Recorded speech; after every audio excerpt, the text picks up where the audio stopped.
he's constantly subtweeting and No making fun kidding. of Trump. Yeah. Oh, that's interesting. Wow, that's got to be fun. I'm That's sure. a fun Yeah, I household. don't know. But this is what gets me. Go full screen in this. You can't. But what's interesting is these dummies behind him. Yeah.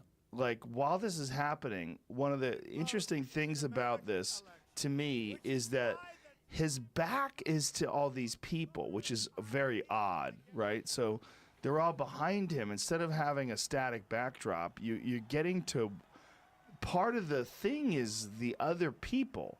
It's not just him. It's their reactions. Yeah, it's a sense of belonging to a weird group. Yeah. Right? And everyone has that, like leftists and rightists and whatever, all have this weird belonging. But when again, it goes back to the China thing, right? Well, we have Fox News. We have a way of giving people information that if you follow, I follow Fox News on Twitter because I want to see what they're telling people, right? And it's a weird thing because it's not like it's all lies, right? There's often lies. They're there. But it's like a very different mixture of things than you would get from the rest of the media. And a lot of it is, it's very clear if you follow Fox News, like they're targeting an older white rural suburban audience, right? Yes. So there's a lot of like weird human interest stories about an alligator popping out of the sewer and things like that, like things that are not they have no political agenda, but they're just trying to get those old white people to pay attention. Yeah, well, they're sending a message that the world is kind of scary and weird, and we need to protect ourselves. There's and an alligator on the golf course. They really, like they love those stories, right? It's the alligator on the golf course is my favorite. It's just local news. Yes. It's the 10 o'clock local news put nationwide and added in there with some cheerleading for this bizarrely dysfunctional administration. Well, isn't Sean Hannity now the #1 watched cable news program? Something like that. Yeah, I don't know the numbers. I think it's #1, and it's fucking awful. They just there was just a poll. This goes back to the social credit thing. They did a poll. What is the most trusted news source? And Fox News came in #2. What's #1? BBC. That makes sense. Well, CNN is just taking a giant hit because of his constant berating of them, and then you see Jim Acosta. All these pro wrestling fans like giving him the finger and screaming at him, and and it's like, what?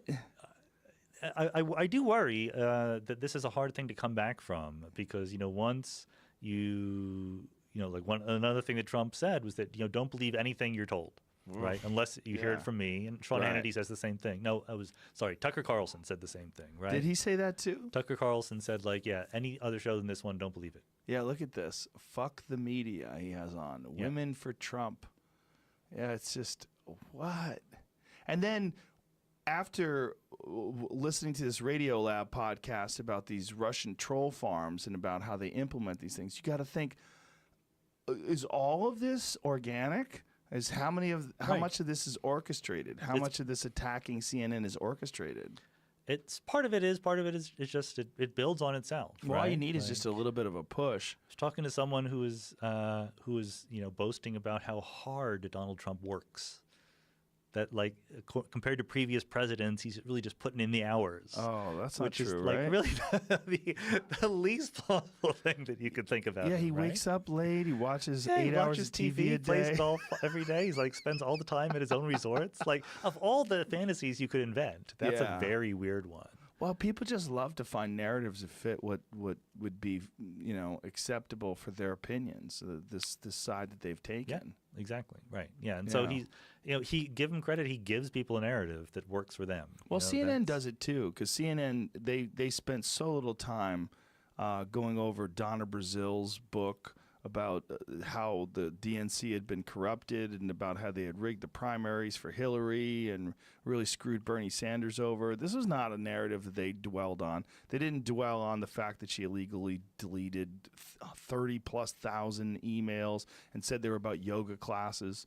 I mean, that shit is just as preposterous and it's just as damning against CNN as some of the nonsense that Fox News does. There's no one pure organization of news that's wholly objective. It's not just as damning. I think that Fox News is special. especially really do. damning. I think that Fox News was founded by a guy who was a political operative for the Republican Party, right? Like there might individual reporters from most news organizations tend to be liberal. But they also sometimes tend to overcorrect for that, like to try to bend over backwards to be fair. Like way more Republicans are quoted in the New York Times than Democrats ever are. And I think that there are certainly biases and certainly misrepresentations of reality from all of these different outlets. But I think Fox News is special among the major ones. I would concede that, but I also think that one example, like the New York Times, is different because the New York Times, I feel like, because of the fact that it's actually writers and it's in text, you're not dealing with people that have to be comfortable performing in front of a camera, which eliminates a large swath of intellectuals. Right. It's a very different medium. It's a different, and they fact check and it's carnival corrections, in a way that the TV does not. It's theater. It's a different thing. And people like Sean Hannity, that if you read his written word, I don't think he would stand out. No, and again, like I said before, I worry about what happens next because I don't think that Trump will win again. I think he will. All right, I don't think it's entirely possible he'll win again. Yeah, it would be. But again, I didn't. Did you think he was going to win the first time? No, I didn't. So I was just going to say, don't listen to me. Like before Donald Trump, I was really good at predicting who's going to win elections, and I have no ability once he's in the game. So.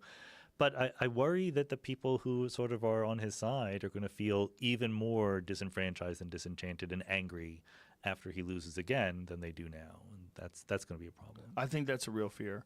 And I think that one of the reasons why I said it's entirely possible, and I don't know if he will win again, but I don't even know if I believe he'll win again, but I think it's a possibility. And I think that one of the reasons why I think that is I don't see who's the big candidate on the other side that's opposing him that stands out right now. Yeah, that's a problem. I think there's a real issue with people not wanting the job. It's a really scary job. Yeah. I mean, it sucks you dry like a vampire that's hooked up to the back of your neck.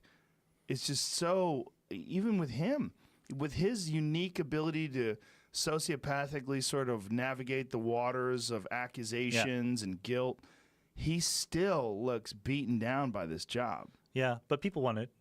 Maybe not the people we want it, right? Who wants it on the Democrat side? Who wants it on the left that stands out? I mean, I think I'm not excited by any of the people right now, but I think no one is. I bet there's going to be 10 people running at least.